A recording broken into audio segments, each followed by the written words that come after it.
9 ஆண்டுகள்ல 12 கோடி பேருக்கு வேலை வந்திருக்குதா? யாருகிட்ட விட்டுறீங்க கதை? அக்னிவீரை பற்றி இன்றைக்கு நடந்து கொண்டிருப்பதெல்லாம் ஒரு சூழ்ச்சி தான் அப்படின்றாரு. என்ன சூழ்ச்சி? இந்த ராணுவம் ஏத்துக்குச்சா? அதை அக்னி வீரர்கள் அப்படின்றது அக்னிபாத் திட்டத்தை ராணுவம் ஏத்துக்குச்சா? நிதி நிலை அறிக்கையின் மீது நடந்த விவாதத்தில் எழுப்பப்பட்ட பல்வேறுபட்ட கேள்விகளுக்கு பதிலளித்து பேசிய நிதியமைச்சர் நிர்மலா சீதாராமன் பல பொய்களை அள்ளி வீசி இருக்கிறார். இவங்களே உருவாக்கின இந்த அரசியல் இப்போ சிஆர்ஏ இல்லையா, சிட்டிசன்ஷிப் அமெண்ட்மெண்ட் ஆக்ட், சிஏஏ, அதன் மூலம் எல்லாம் சமூகத்துல பிளவை ஏற்படுத்தி முஸ்லீம் வேறு இந்து வேறு இந்து பெரும்பான்மை அப்படிலாம் பேசுறது யாரு? நீங்க தானே பேசுறது. எதிர்கட்சிகளுடைய கான்ஸ்பிரசின்னு சொல்லி எதிர்கட்சிகள் மேல பழிய போட்டா என்ன அர்த்தம்? இதே பிரதமர் வந்துட்டு அங்க ஒரிசால போயிட்டு என்ன சொன்னாரு? அங்கே இருக்கக்கூடிய அந்த கிருஷ்ணர் கோயில் அதனுடைய சாவி, அதனுடைய அந்த பொக்கிஷத்தினுடைய சாவி தமிழ்நாட்டில் தான் மறைத்து வைக்கப்பட்டிருக்கிறது என்று ஒரு பொய்யை சொன்னார். அக்னிபாத் திட்டம் அப்படின்றது 4 வருஷத்துக்கு ஒரு இளைஞனை வேலையில வச்சிருந்துட்டு ராணுவ வீரனா வச்சிருந்துட்டு அதுக்கப்புறம் அவனுக்கு வந்துட்டு ஒரு 49 லட்சத்தை கொடுத்துட்டு துரத்தி விட்டுற வேண்டியது. அந்த கட்சி அழிஞ்சிட்டு இருக்குது பாஜக,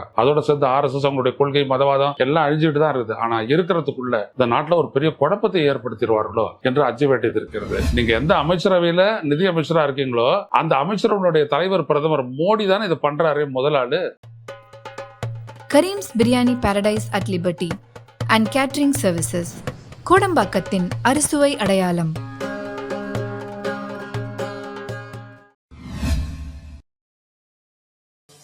வணக்கம் தோழர்களே, ரோசா செய்திகளின் வாயிலாக இன்று மீண்டும் உங்களை சந்திப்பதில் பெரும் மகிழ்ச்சி அடைகின்றேன். நாடாளுமன்றத்தின் 2 அவைகளிலும் நிதி நிலை அறிக்கையின் மீது நடந்த விவாதத்தில் எழுப்பப்பட்ட பல்வேறுபட்ட கேள்விகளுக்கு பதிலளித்து பேசிய நிதியமைச்சர் நிர்மலா சீதாராமன் பல பொய்களை அள்ளி வீசியிருக்கிறார். அவர் இந்த மாநிலங்களினுடைய பெயர்கள் இடம்பெறவில்லையே, தமிழ்நாட்டின் பெயர் ஏன் இடம்பெறவில்லை என்பதற்கெல்லாம் அவர் கொடுத்த விளக்கம் அப்படின்றதெல்லாம் நம்ம புறந்தள்ளிட்டோம். அது வெறும் அரசியல். ஆனா இந்த நாட்டில் நிலவக்கூடிய நிலைமை, முதலீட்டாளர்கள் வருவதற்கே அச்சப்படுகிறார்கள் என்று அவர் புலம்பி இருக்கின்றார். நன்றாக கவனியுங்கள். முதலீட்டாளர்கள் வர வேண்டும், முதலீட்டாளர்களே முதலீடு செய்ய வேண்டும், அவர்களை வைத்துத்தான் அந்த நாடு வளர வேண்டும் என்றெல்லாம் பேசிக் கொண்டிருந்தவர்கள், அதற்காக அவர்களுக்கு வரிச்சலுகை, ஈஸ் ஆஃப் டூயிங் பிசினஸ் என்று பல்வேறுபட்ட விதிமுறைகளை எல்லாம் தளர்த்தியவர்கள் இன்றைக்கு அவர்கள் வர தயங்குகிறார்கள் என்று சொல்லி அதை ஒரு பெரிய சதித்திட்டமாக எதிர்கட்சிகள் தான் செய்கின்றன என்று அவர் குற்றம் சாட்டி இருக்கின்றார். அவர் என்ன பேசியிருக்கிறார் முதல்ல படிக்கிறேன் பாருங்க. This is a huge challenge for us. After independence, our constitution has put in place several arrangements to keep the society united. நமது அரசமைப்பு இங்கே வாழக்கூடிய நமது இந்திய சமூகத்தை, அதனுடைய ஒற்றுமையை காப்பதற்கான பல்வேறுபட்ட ஏற்பாடுகளை செய்துள்ளது, தெரிஞ்சதுதான். ஆனால் இன்றைக்கு through a conspiracy, ஒரு சதியின் மூலம் the fault lines of our society are being exposed. நம்முடைய நாட்டில் இருக்கக்கூடிய சமூகங்களுக்கு இடையிலான அந்த வேறுபாடுகள் பெரிதாக்கப்படுகின்றன. மிஸ்ட்ரஸ்ட், நம்பிக்கையின்மை உருவாக்கப்படுகிறது. ஒருவர் மீது ஒருவர் நம்பிக்கையற்ற ஒரு தன்மை நமது சமூகத்தில் நாடு வளர்ந்து வருகிறது. அது எதன் மூலம் என்றால் த்ரூ ஃபலாசி, கட்டுக்கதைகள், பொய்கள், ஏமாற்று, இதன் மூலம், செய்திகள் மூலம் இப்படியான சமூக பிளவுகள் ஏற்படுத்தப்படுகின்றன. இது முதலீட்டாளர்களை பெரிதாக பாதிக்கிறது என்று சொல்லியிருக்கிறார். எனது கேள்வி, இதை செய்தது யார்? ஃபாலாசி, லைஸ், டிசீட். உங்களுடைய நீங்க எந்த அமைச்சரவையில நிதி அமைச்சரா இருக்கீங்களோ அந்த அமைச்சரவையுடைய தலைவர் பிரதமர் மோடி தானே இதை பண்றாரு. முதலாளு அவர் தானே போயிட்டு ஜலோர்ல தேர்தல் பிரச்சார கூட்டத்தில் என்ன பண்ண சொன்னாரு? உங்ககிட்ட இருக்கிற சொத்து, உங்களுடைய பணம், நீங்க போட்டுட்டு இருக்கிற நகை, ஏன் உங்க தாலியில் இருக்கிறதுடைய தங்கம் எல்லாத்தையும் பிடுங்கி முஸ்லிம்கள்ட்ட கொடுத்துறாங்க அப்படின்னு சொல்லிட்டு சமூக பிளவை உருவாக்கியது யார்? Is that not a fallacy? இதெல்லாம் ஒரு அடிப்படையற்ற கட்டுக்கதை அல்லவா? அதெல்லாம் அவர் தானே பேசுறாரு. நீங்க சொல்லாத பொய்யா? இதே பிரதமர் வந்துட்டு அங்க ஒரிசால போயிட்டு என்ன சொன்னாரு? அங்கே இருக்கக்கூடிய அந்த கிருஷ்ணர் கோயில் அதனுடைய சாவி, அதனுடைய அந்த பொக்கிஷத்தினுடைய சாவி தமிழ்நாட்டில் தான் மறைத்து வைக்கப்பட்டிருக்கிறது என்று ஒரு பொய்யை சொன்னார்.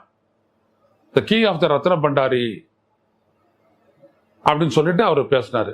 இப்போ வந்துட்டு அந்த பொக்கிஷத்தை அறைகள் எல்லாம் திறந்தாங்க. சாவி எங்கே வந்துச்சு? யாரும் கேட்கல. இதை சொன்னது அப்போ மோடி சொன்னது பொய் தானே? அதுக்கப்புறம் மற்ற இடத்துல போயிட்டு என்ன சொல்றாரு அப்படின்னம்னா, தென்னாட்டில் இருக்கிறவங்களாம் வடநாட்டில் நீங்க உங்களுடைய நம்பிக்கைகளுக்கு எல்லாம் வந்துட்டு அப்படியே எதிராக அவங்க பேசுறாங்க, உங்களுடைய நம்பிக்கைகளை சிறுமைப்படுத்துறாங்க அப்படின்னு சொல்லிட்டு உத்தரப்பிரதேசத்துல போயிட்டு ஓட்டு கேட்டாரு. அப்படியே தமிழ்நாட்டில் பண்றாங்க. சனாதன தர்மம்னு சொல்லிட்டு நீங்க கடைபிடிக்கக்கூடிய சாதிய தர்மத்தை எதிர்த்து இங்க பேசுறாங்க, அவ்வளவுதானே. அதை எப்படி அந்த மக்களுடைய நம்பிக்கைக்கு எதிரான ஒரு சொல்லாக, விமர்சனமாக, கருத்தாக எடுத்துக்கொள்ள முடியும்? சரி, அந்த மக்கள் உங்களுக்கு ஓட்டு போட்டாங்களா? போடல. ஆனா என்ன நடந்திருக்குது அப்படின்னோம்னா, இவங்களே உருவாக்கின இந்த அரசியல், இப்போ சிஆர்ஏ இல்லையா, சிட்டிசன்ஷிப் அமெண்ட்மெண்ட் ஆக்ட், சிஐஏ, அதன் மூலமெல்லாம் சமூகத்துல பிளவை ஏற்படுத்தி முஸ்லீம் வேறு, இந்து வேறு, இந்து பெரும்பான்மை அப்படிலாம் பேசுறது யாரு? நீங்க தானே பேசுறது. எதிர்கட்சிகளுடைய கான்ஸ்பிரசின்னு சொல்லி எதிர்கட்சிகள் மேல பழிய போட்டா என்ன அர்த்தம்? அது மட்டுமல்ல, efforts are being made to create such a situation that even a spark will lead to a lot of conflict. ஒவ்வொரு நாளும் ஒரு முயற்சி மேற்கொள்ளப்படுகிறதா. எதுக்கு? இப்படிப்பட்ட செயல்களின் மூலம் சமூகத்தில் ஒரு மிகப்பெரிய பதற்றம் ஏற்படக்கூடிய அந்த உரசல்களை ஏற்படுத்தி கொளுத்தி போடுற வேலை நடக்குது அப்படின்னு அவங்க சொல்றாங்க. யார் செய்யறது? Efforts are being made to divide the army and the soldiers. யார் பண்ணது அந்த மாதிரி ஆர்மியும் சோல்ஜர்ஸும்? அக்னிபாத் திட்டம்ன்றது யார் சொன்னது?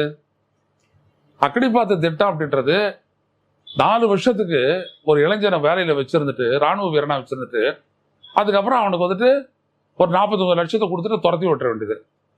அவன் என்ன பண்ணுவான்? ஏன் இதை பண்ணீங்க? இந்த திட்டத்தை யார் கொடுத்தது? இதான் ராகுல் காந்தி கேட்டது. யார் கொடுத்தது இந்த திட்டத்தை? ஆர்மி சொல்றது, it is a bolt from the blue. எங்க தலைமையில விழுந்த இடி எங்க இருந்துச்சுன்னு எங்களுக்கு தெரியாது அப்படின்றாரு அவரு. அப்ப இதை சொன்னது யாரு? IMF-ஆ, வேர்ல்டு பேங்கா? இந்த நாட்டில் ராணுவ வீரர்கள் பணியாற்றி விட்டு ஓய்வு பெறுபவர்களுக்கு ஓய்வூதியமாக கொடுக்கக்கூடிய தொகை பெரிய அளவுக்கு அதிகமாச்சு, அது குறைக்கணும் அப்படின்றதுக்காக அவங்க கொடுத்த அந்த ஆலோசனையை ஏற்று நீங்கள் கொண்டு வந்த திட்டம் தான் இந்த அக்னிபாத் அப்படின்னு சொல்லிட்டு பெருசா பேசி கொண்டு வந்தீங்க. ஆனா அப்படி சாகரவங்களுக்கு கூட ஒரு இடம் கூட கிடையாது, மரியாதை கூட கிடையாது. ராகுல் காந்தி பேசுறதுனால அப்படி ஒருத்தருக்கு அந்த மரியாதையே வந்துச்சு. ஆக இப்படி நீங்க தானே பண்றீங்க. ஆர்மிக்குள்ள வந்துட்டு இப்போ அந்த டோக்லான் நடந்துச்சு, அந்த ஊடுருவல். அப்ப என்ன ஆச்சு? நமது 30 வீரர்களை சீன வீரர்கள் கொன்றார்கள், 20 வீரர்களை கொன்றார்கள், ரொம்ப கோரமா அடிச்சு கொண்டாங்க. உடனே நம்ம வீரர்கள் 300 பேர் போயிட்டு உள்ள பூந்து அவங்கள 40 பேரை கொண்டாங்க. ஆனா அப்படிப்பட்ட வீரர்கள் நிரப்பிய ராணுவம் நம்முடைய ராணுவம். அதனால சீனால முன்னேற முடியல, தடுக்கிறாங்க, முடிஞ்ச அளவுக்கு அவங்களால தடுக்கிறாங்க. ஆனா அந்த இடத்துல வந்துட்டு இந்த மாதிரி 4 வருஷத்துல ரிட்டையர் ஆகக்கூடியவர் தானே அவன் இந்த மாதிரி விடயத்துல அவன் வந்து துணிஞ்சு இறங்குவானா? நினைச்சு பாருங்க. நாளைக்கு நம்ம ரிட்டையர்ட் ஆகி போக போறோம், நம்மளுக்கு எதுக்கு பிரச்சனை அப்படிதானே அவன் நினைப்பான். அப்ப அது எதிரிக்கு வசதியான ஒரு நிலை தானே. இந்த நாட்டில் யார் யாருக்கும் ஓய்வூதியம் கொடுக்குறீங்க, நீங்கெல்லாம் போறதுக்கெல்லாம் ஃபிளைட்டு, இதுலெல்லாம் ஆகிற செலவெல்லாம் கட்டுப்படுத்தாம ராணுவ வீரர்களுக்கு கொடுக்கக்கூடிய ஓய்வூதியத்தை பெருசா வச்சுக்கிட்டு அது ஒரு பெரிய செலவினமா கருதி நீங்க வந்துட்டு அவங்களுக்கு கொடுக்கக்கூடியதை குறைப்பதற்கு ஒரு மாற்று திட்டத்தை கொண்டு வந்து நடைமுறைப்படுத்துறீங்க அப்படின்னா இது எவ்வளவு பெரிய கேவலமான அடாத செயல். இப்படி செஞ்சுட்டு எதிர்கட்சிகளை குறை சொல்லுவதா? அக்னிவீரை பற்றி இன்றைக்கு நடந்து கொண்டிருப்பதெல்லாம் ஒரு சூழ்ச்சி தான் அப்படின்றாரு. என்ன சூழ்ச்சி? இந்த ராணுவம் ஏத்துக்குச்சா? அத அக்னி வீரர்கள் அப்படின்றது அக்னிபாத் திட்டத்தை ராணுவம் ஏத்துக்குச்சா? எப்ப ஏத்துக்கிட்டாங்க? யார் இதை சொன்னாங்கன்றதையும் சொல்லுங்க, அவங்க ஏத்துக்கிட்டாங்களா இல்லையான்றது சொல்லுங்க. எதுக்கு போட்டு திணிக்கிறீங்க? காரணம், உங்ககிட்ட பணம் இல்லை. இதுவரை வாங்கின கடன்களுக்கு வட்டியா கட்டுறது மட்டும் 12 லட்சம் கோடி, 11,69,000 கோடி கடனுக்கான வட்டி.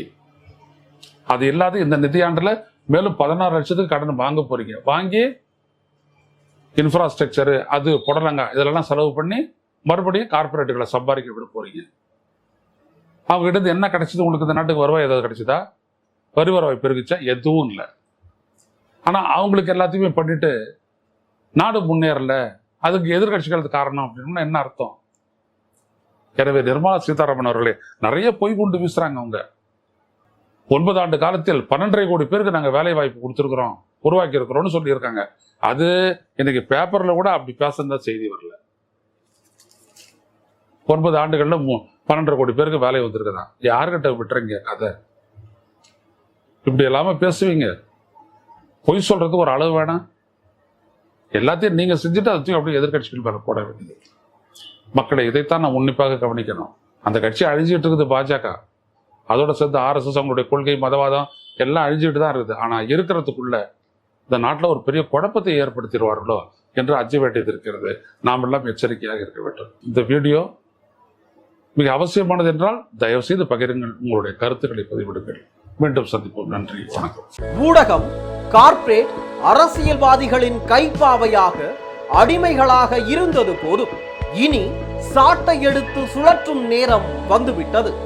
ஊடகம் பொதுமக்களாகிய உங்களுக்காக, உங்களாலேயே இயக்கப்பட வேண்டும். ஊடக சுதந்திரத்திற்காக உங்களின் பங்களிப்பை இன்றே அளித்திடுங்கள்.